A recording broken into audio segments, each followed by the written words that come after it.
We're live, and today we're gonna talk about the frames of human communication. A lot of people won't like today's session, but the fact is, in every single one of our interactions, we're either getting persuaded or we're persuading. And a big factor in this process, this communication process, it comes through the frames of human communication. So today, when it comes to our sales, negotiations, marketing, there are 7 main frames that we're going to unpack today.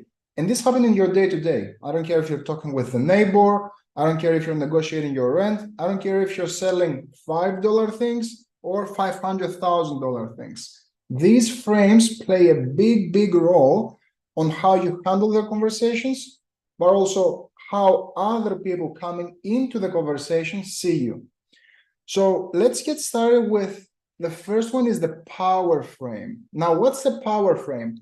Have you ever had a prospect that comes to you and they try to dominate the conversation? Or they want to show you, hello, Olga, good to see you here.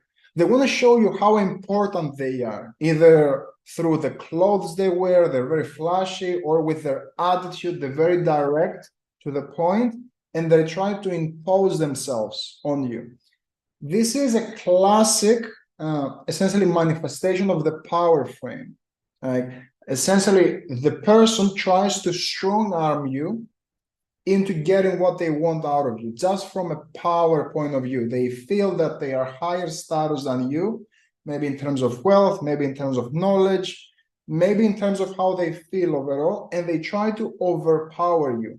Like when you have a prospect come into a conversation and hit you with something like, look, I'm not here to answer questions, just give me what you got. This is, again, power frame 100%. It's a person who's trying to strong arm you into doing something. So how do we break that frame? Because it's not something necessarily that you can control, right? Someone comes into the conversation right away, you haven't met them before, and right away they hit you with, look, I'm not here to chat shop, just give me the details, give me the price, and let's be done with it.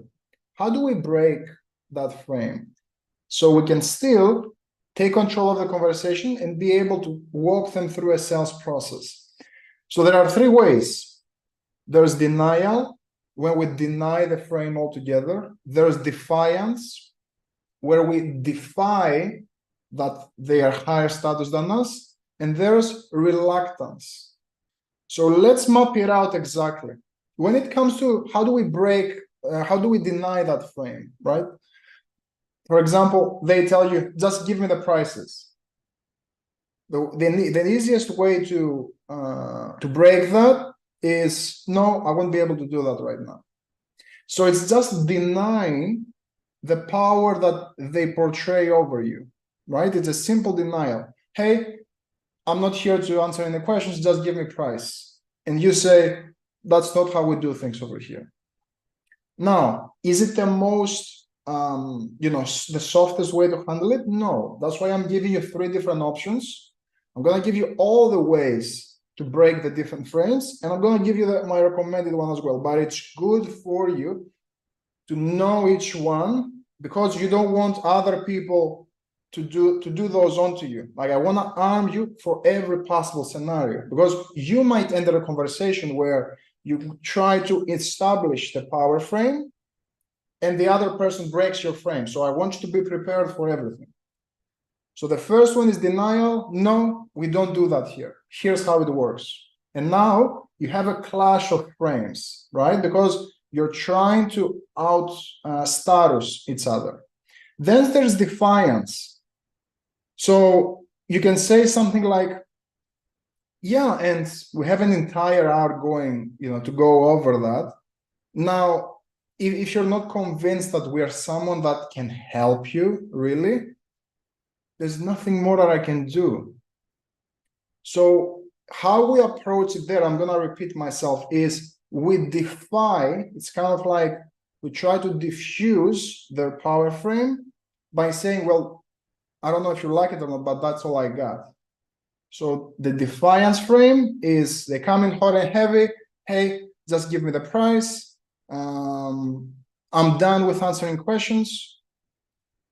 You say, well, I could do that, but my process says here that I have to ask a few questions to see if you can help. So, if it's not the conversation, if this isn't the conversation, that you want to have, that's all I have for you. Like, there's not much I can do here. That's my process. So you're defying their authority over you. You're not denying it altogether, just defying it by outlaying your process. Now, there's also reluctance. So how does that work? Again, we have an individual who tries to strong arm us, tries to push their agenda.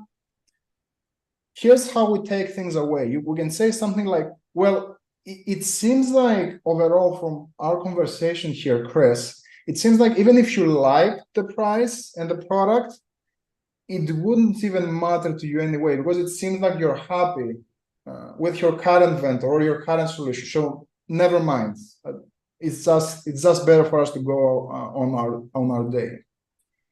So this is a play on takeaway selling, right? Someone comes in, hey, just give me the price. I'm not here to talk. Essentially, what you're telling them is, well, it seems like even if I gave you the price and you liked it and you liked the product, it seems like you're happy with your current vendor. So it really wouldn't make sense for us to engage in a conversation. So never mind. I don't want to eat up your time here.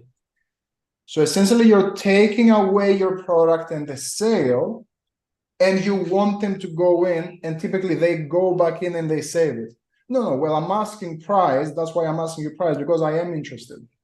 Right? So by taking the sale away, you're pulling them back in that much more. So the power frame, again, denial, defiance, and reluctance. My recommended methodology is defiance, because it allows you to be disarming. And of course, the more we position ourselves as trusted advisors with any of these frames, the more on top we become, and also we're gonna see how the moral authority, one of the most powerful frames, how they work, and this is something that we can deploy with a power frame. Now let's look at the time frame. The time frame is a variation of the power frame. It's, when you hear this person, when they enter a conversation and they view as if their time is more important than your time. So this is where you're trying to book a meeting with someone, or they book a meeting with you, but they try to rush you always, because it seems like their time is more valuable than yours. So how do you break that? First of all, you break it with humor. Second, you break it with moral authority. Or third, you break it with the price frame. So how the time frame type person shows up is, oh, I have 15 minutes. Like, I know we're booked for 60 minutes. I only have 15. A popular way of doing it, which it's not something that I agree with, but again, I want to give you all the tools so you know how to handle different situations. So someone comes in, they tell you, hey, I just have 15 minutes to talk. A popular way of doing it, and this is from, I'm trying to remember the book, but it will come. Either way, it's for you just to say, oh, it's good that you only have 15 minutes because I only have 12. So it's kind of like they give you a number and you go even lower than them. I don't like to do it that way, because again, you have a clash of trying to one-up each other, right? So what if the person comes back in and they say, oh, I have the assistant calling me, now I have 10 minutes, right? So again, it becomes a battle of wills that I don't want to join. So here's what I would do instead. I had a conversation just like a couple of weeks ago. Now, if not 2 weeks, 3 weeks. The person comes in, we were booked for an entire hour, and they come in and they say, hey, good to see you, Chris. Let's get on with it. I only have 20 minutes. Here's exactly what I did. I said, yeah, that's not a problem. The call takes 60 minutes. So why don't we go ahead and reschedule for another day just to make the best use of our time? What did that person do? What that person did is she immediately replied back and he asked, oh no, I want to discuss today, but I just don't have a lot of time. So if you're able to frame things and to break their frames by helping them see you as a trusted advisor that, hey, I'm not here to chat for 15 minutes or 30 minutes. The process that I follow to be able to help you takes 60 minutes. If you're not ready to talk about 60 minutes, let's book for another day. Now, what that does is I'm showing him that I don't need this conversation, right? I don't need you to buy today. I couldn't care less. But now that I see that I don't need the sale, can you see how it immediately buys me goodwill for him, but also it shows him that, like, I don't care. Let's rebook. And now they want it more than me because they want to have the conversation. They don't want to push it back. Now, another way to break that frame is, the moral authority frame, and it's a variation. For example, if what we call a time frame individual, someone who tries to impose their timelines on you, they say something like, too many questions, I don't have time for this, let's get to the point. The moral authority frame and how you take the moral authority frame is you say, I can appreciate that you don't have time, but in order for me to see if we can help you, this is the exact process I need to follow. We can totally end the conversation now if you're not comfortable though. So this is the language I will use. It's very similar to what I was discussing earlier. I'm showing them, hey, my friend, I'm just here to see if I can help. This is the process that I follow to help people. No worries if the timing is off. And you will be surprised to see how many people will jump back in. Oh, you want to help me? Okay, let's ask me any questions that you want. It sounds out of this world, but this is how it works. When someone tries to place a frame on you, like a psychological frame, their frame that they assume that they have, and when we break it, their world falls apart because it was an act from the get-go. Now, the third way to break that frame is with a simple price frame. So price frame, and we're going to look at, take a deeper look at this later on, but essentially we're positioning ourselves as if we are the price here. A lot of people want us, we don't need anyone else, and we are the price, we are the wanted. So how we handle that as the price frame is we simply say, okay, so let us both save some time, and then you hit them with a hard qualification question. So for example, if you're selling, some type of business growth, right? I would say, okay, so let us both save time. And just to let you know, I'm only working with businesses who make over 100,000 a year. So are you making over 100,000 a year? And now I'm putting him in a position where instead of him trying to qualify me and telling me, hey, my time is more important than you, now I'm reversing the table and I'm qualifying him in terms of him fitting my offer. If you have any questions, I'm gonna punch through these a little bit faster because I have 30 minutes today. And this is not a time frame, it's just having an appointment. I'm not trying to do what I'm teaching here. But if you have any questions, please raise your hand and ask me. Let's move forward into the moral authority frame. And this is one of the most powerful ones, and it's the most tricky to break when someone else has, I love it, Anna, you're learning. When someone else has that frame, it's the hardest one to break. So the moral authority frame, it's when you see someone who is very emotional, very passionate, and they're always ethical. Like they're talking about how they want everyone's good, and people will be too uncomfortable sometimes to combat them because it's as if they're defending, not just their opinion, but the world overall, right? They are the defenders of the universe.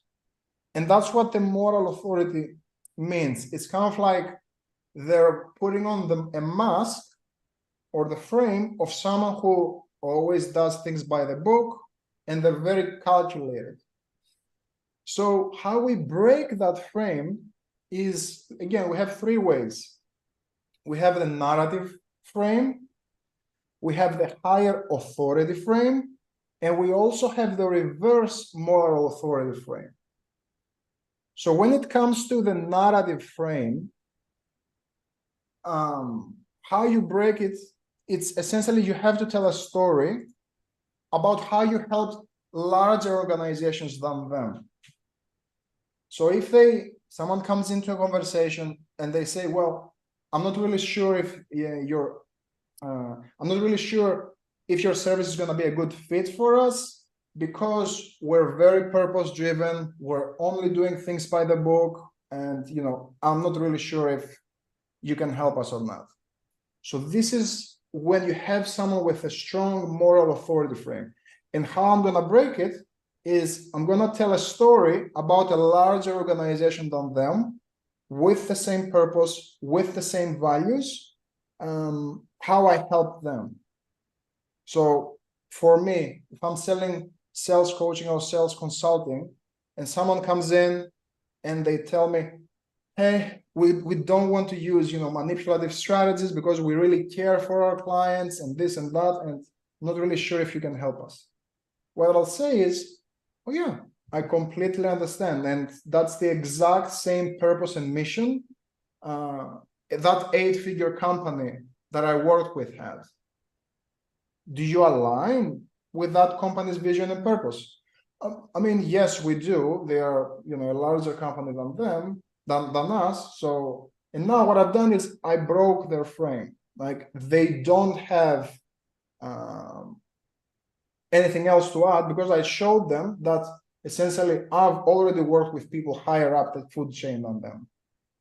Now, the higher authority frame is a similar one. Essentially, I'm going to use a higher authority, someone well-known or someone who's better known than them, to tell them, hey, I've already done with this with higher ups, or I have insider info from this company, so I know what I'm about to do with you in terms of the product, it works. So essentially, I'm providing proof, and I'm showing them that I'm more well-read than them, and I have studies from organizations or from independent third party that back my story, and they have nothing to worry about. Now, the reverse moral authority frame is essentially we flip the tables. So I released a reel about this as well a while ago. It's similar to the law of the mirror. So it's kind of like when they're playing the victim and they only feel that, oh, you should, for example, this is a scenario that the moral authority frame can show up in the conversation. Oh, can you give us a discount? Because our service is all for the good of the people. And if you give us a discount, you're essentially helping the world become a better place. I'm going to reverse the tables, and I'm going to make them feel bad about what they're doing by me taking the role of the victim. I'm going to tell them, I completely understand. May I ask, if a client came to you and they asked you for a discount because what they do is good for the purpose of the world, what would you do? Would you be able to cut your margins and provide a lower quality service just because they asked you? And now you've essentially trapped them because you're reversing the tables. You're asking them essentially what they asked you to do if they would do it. So now they have to sit and think. And of course, typically, we all know what the answer would be. Let's look at the analyst frame. And this is a tricky one. This is an individual where they come into the conversation and they only hit you with numbers, logic, you get lost in the details. They ask about the tiniest little detail. So this is an individual that typically these are CTOs, CFOs, people in the finances, people in the operations, very logical brained people. And these are people with a lot of times, because as we've discussed in the past, we make decisions emotionally and justifying it with logic. But because these people are primarily, they use logic for a lot of their day-to-day, they have a hard time making decisions. Surprise, right? So we have to get them unstuck from that numbers game, because they're never gonna be able to make a decision. So 3 ways of breaking that frame, the analyst frame. We have the moral authority frame, we have the intrigue frame, and we have the narrative frame. How the moral authority frame works, essentially, I have to get them out of the details. So if we're selling, as an example, a coaching program, and they start asking, okay, how many people are in the program? How many hours do I get? How many coaching calls? How many hours do you have in the portal?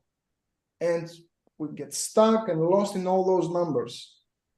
What we have to do is get them out of that number game and tell them that, hey, totally get where you're coming from, but may I ask, from our conversation, you told me that you're a COO, you're a Chief Operating Officer. If I've told you that we've already helped 20 CFOs in the program in companies just like you, and they had 0 problems using our solution, why do you feel it wouldn't work for you though? Now, what I've done is I've used some sort of numbers to align with their world, but also I've took them out of the weeds and getting them back into the outcome. So what I want to hear there is, well, you know, if you've helped 20 people, I don't see a reason why it wouldn't work for me. So again, we're being very clear to the point about the conversation. I'm getting them out of the details and I'm bringing them closer to a no or a yes. The intrigue frame is essentially, I want to intrigue them to make a decision. So what I can say in that point is, I can say something like, look, you know, looking at the numbers and the metrics, it's super important. But if you want my take on it, they are not critical to getting this deal done, or they are not critical to you making a decision. Do you want to know why? Because even if we got you half the numbers, like get those numbers and slice them by half.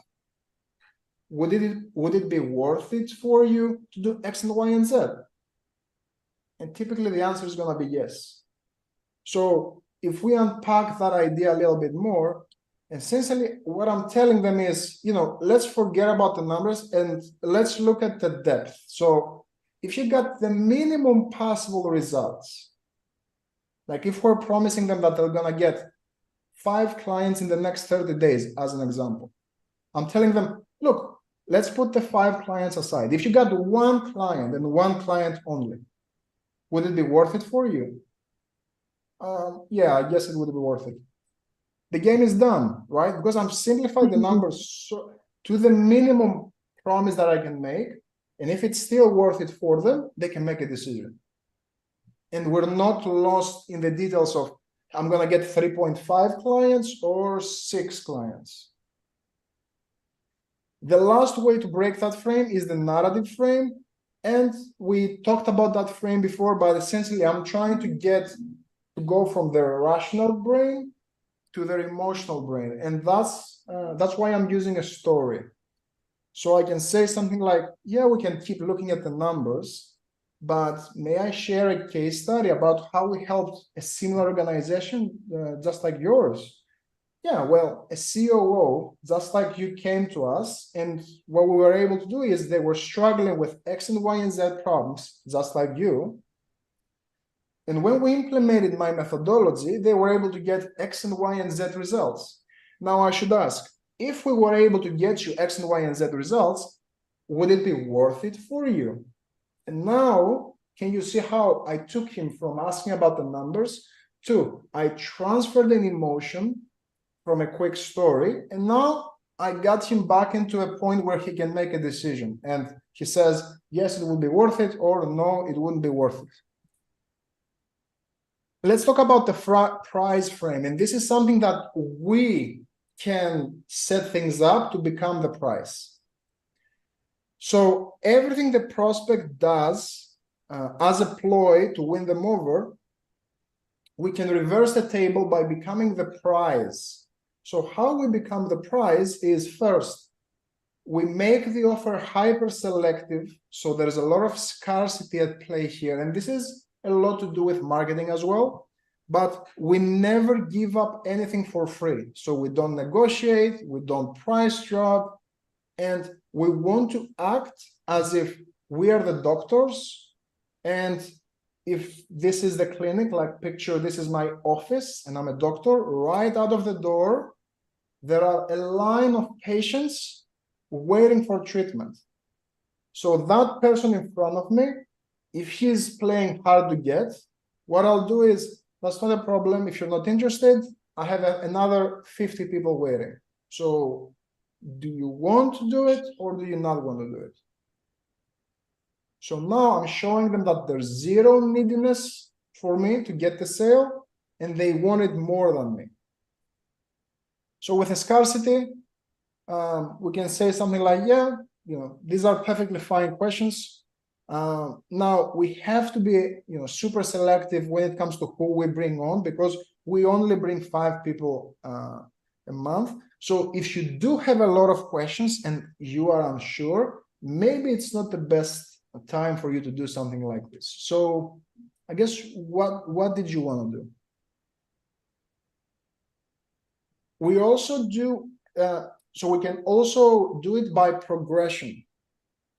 So when someone, for example, asks for a free trial, we can say something like, well, we don't really do free trials, or we don't really do discounts. So in order for us to approve it, I need to know that you're serious about moving forward. So can you tell me more about what do you plan to accomplish with a free trial? Or can you tell me why you are asking for a discount? Because we typically don't. So now we become the prize by having them justify why they're asking for a free trial, or why are they asking for a discount, or why are they asking for a bonus.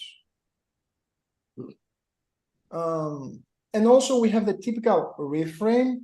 So when someone comes in and they just start asking about the product, start asking about the service, we want to reframe their perspective to talking about their problems, their world, instead of a product.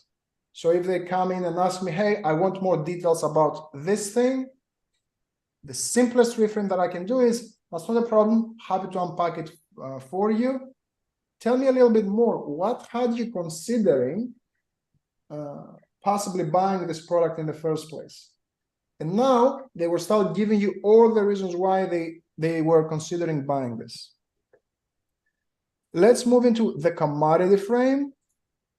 The commodity frame are people who try to turn you into a commodity, to say, hey, I've seen 1,000 of these things, let's just move forward with it.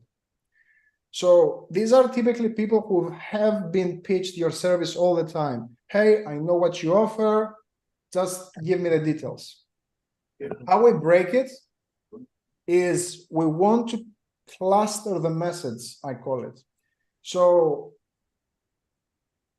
some of these prospects, what they'll do is they'll try to minimize you. They will try to minimize your service. So for example, if I'm selling for, like, let's say video editing, right? Someone might come in and they might say, oh, I know what you guys do. You're outsourcing to some vendor in the Philippines. What you want to do is break that frame by saying, I mean, some agencies do it like that when they want to offer an inferior service. We don't do that here. So this is a mix of denial and reframing the message, right? Yeah, I mean, some agencies might. We don't do that here at all. The intrigue frame is we want to ask powerful questions to get them to realize how complicated what we do is. Because again, a lot of people will try to use the commodity frame to get you to drop your price.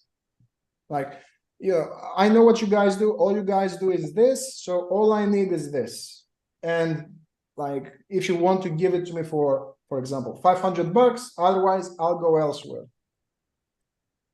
What we want to do is reframe in their minds how difficult it is to do what we do, right? So we can talk about what's changing in the industry. What are the trends? What's the unique mechanism that we're using? I can ask them questions after the service. So for example, if I'm offering video editing services, and someone asks me, well, all I want is the video editing. Just edit my videos. I'll pay you $50 per video. Well, hold on, like, let's say we edit your videos. How are you going to distribute your videos to every single channel and make sure viewers find it? Or I can ask them before the video editing. Well, help me understand. We can edit your videos, but how are you going to come up with viral ideas so you know that the video will be successful? Because if you're just looking for editing, I'm going to tell you that that's not only what a successful video needs. So can you see now I'm creating doubt in his mind, and he gets to understand that it's much more complicated than that. The intrigue frame, and this is something that we want to use as well, just like the price frame. So this is where I want to start using some insider terminology. So I'm able to create the frame by talking about industry trends. I can talk about what's changing in the industry. I can talk about new problems. So this is where I'm able to help them find problems. Or I can start introducing insider information. So if someone comes to me, for example, for an Instagram growth service, right?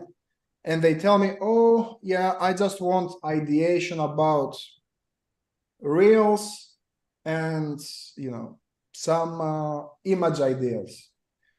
Yeah, I mean, these are not valid points, but did you know that Instagram is coming out, like their algorithm is going to prioritize stories from going forward? Oh, I didn't know that. Yeah, I mean, they just announced it in a blog post. So, I mean, typically it would be good for you if you expanded on stories as well. And now I'm creating intrigue because I'm positioning myself as an expert. I'm creating doubt in their mind, but also because I created that doubt, they see me as a person to satisfy that intrigue, that doubt that I've created. That summarizes the session. I'm going to stay on for a minute if you have any quick questions, because I do have to wrap up quickly today. Any questions before we wrap up?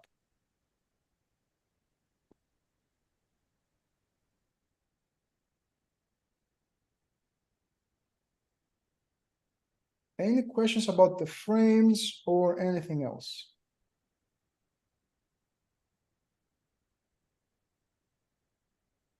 Yep, let me share this in the chat.